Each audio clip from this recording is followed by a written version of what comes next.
son 86 años, ese es el secreto de que sea ese el título.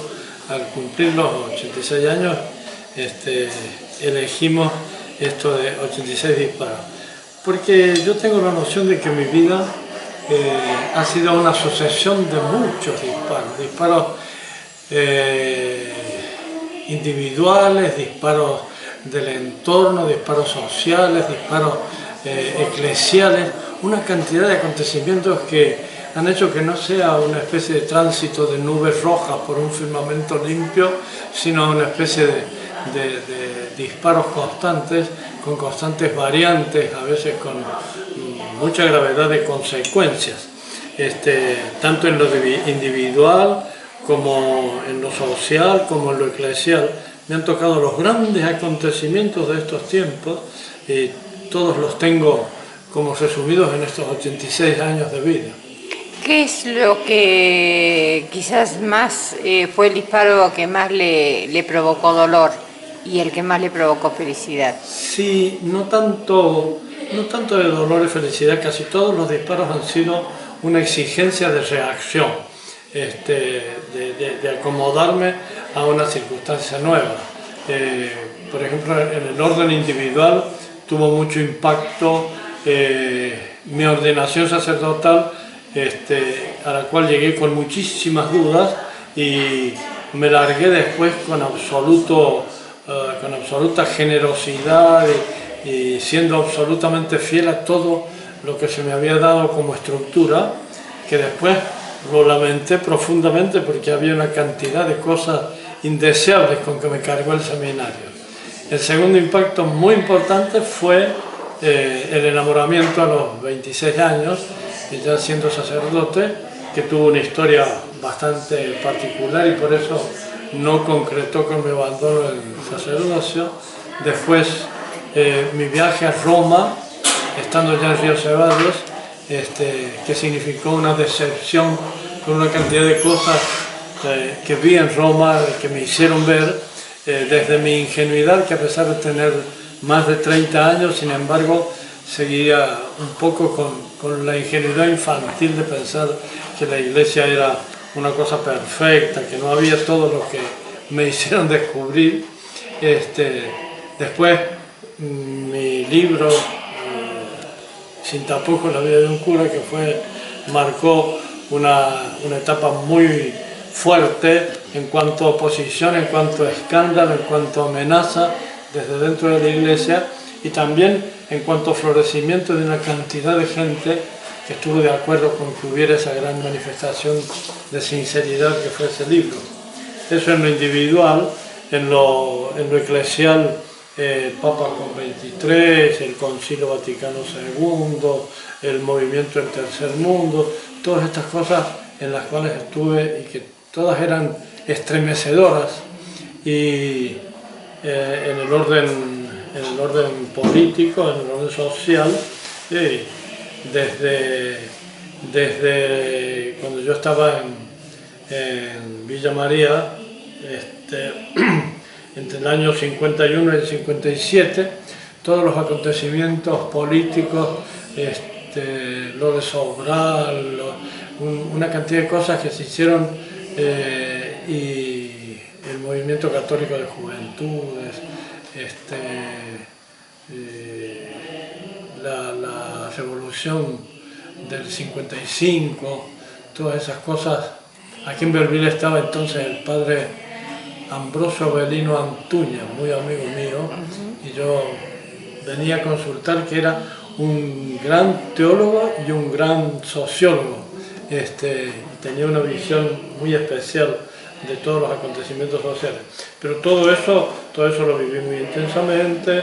Después, cuando estuve en Río Ceballos y en Córdoba, todos los acontecimientos de la tiranía, de las dictaduras, de la persecución, del destierro, todo eso, una cantidad de explosiones ante las cuales me fui acomodando.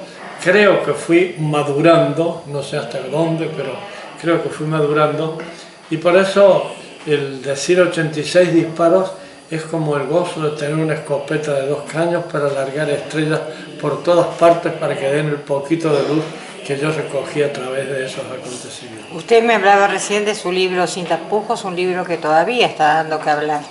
Sí, sí, yo creo que fue un acierto.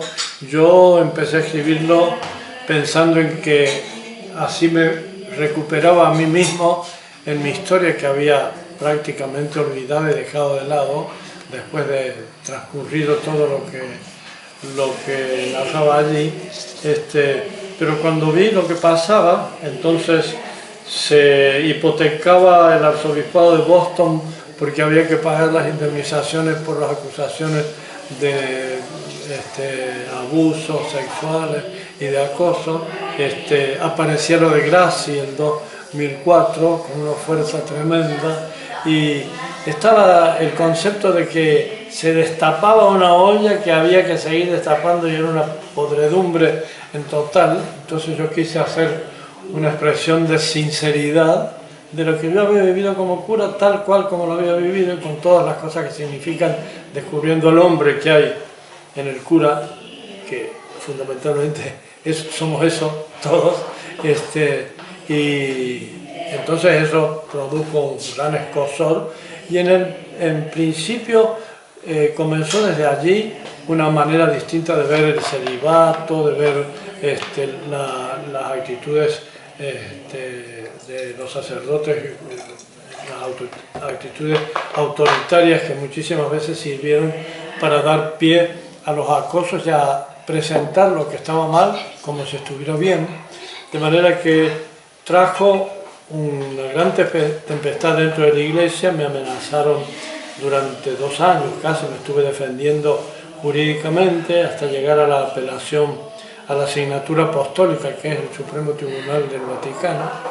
Bueno, pero al final decidieron no sancionarme y continué ejerciendo el sacerdocio, medio como indosuelto, pero con toda la plenitud del ministerio y el entusiasmo personal.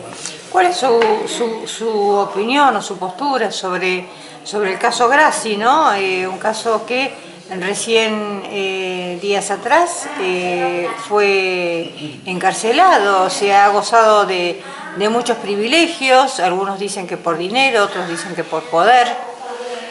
Yo creo que las dos cosas. Estaba muy encajado en un ambiente de mucho dinero, que lo salvó y lo ayudó en muchas cosas y también lo hundió en muchas cosas, porque la enemistad con Susana y estas pretensiones de recibir lo que no había recibido, qué sé yo, fueron una cosa que no se atacan esos poderes impunemente, siempre. Y por otra parte, en la iglesia hubo mucho cuidado para ampararlo, para ocultar, para observar la consigna de silencio, para disminuir.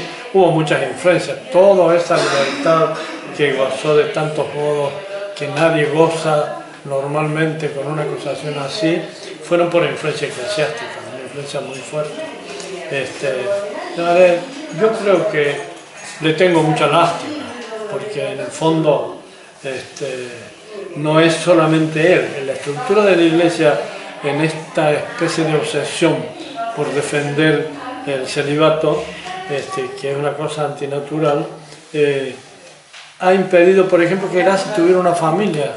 Nunca hubiera pasado lo que pasó con el hogar. Si él hubiera tenido una familia y hubiera tenido hijos, porque hubiera tenido una concepción distinta de lo que significa el trato en la familia. Así que para mí es una cosa justa, que lamento que haya sucedido, pero que como tantas otras que se han descubierto, era absolutamente necesario que eso sucediera en la iglesia, porque no se podía continuar con esa consigna de silencio, que en realidad es hipocresía. Ya para finalizar, ¿cuál es su opinión o su reflexión de el Papa Francisco? Sí, yo creo que Bergoglio está haciendo todo lo que había que hacer en este momento en la iglesia, porque ha logrado detener toda esa avalancha de desprestigio, de información sobre una cantidad de cosas, que había un entusiasmo en descubrir todo. Y de repente, solamente con comportarse humanamente, con amabilidad, con comprensión, con apertura, creo que esta actitud era absolutamente indispensable que se diera. Alabo mucho que los cardenales, que muchísimas veces en la elección pontificia se mueven por intereses bastante oscuros, aquí se hayan movido con la única opción de que la Iglesia necesitaba un cambio absolutamente de frente. Es decir, había que pintarla con algunos colores para que fuera admisible. De manera que todo esto a mí me parece muy bien, me parece que indica la posibilidad de un cambio. Claro que el elefante es grande y hay que matarlo por partes, porque es muy poderoso todo lo que hay detrás de la legislación canónica, de todas las costumbres asentadas con muchísimos razonamientos y justificaciones dentro de la Iglesia.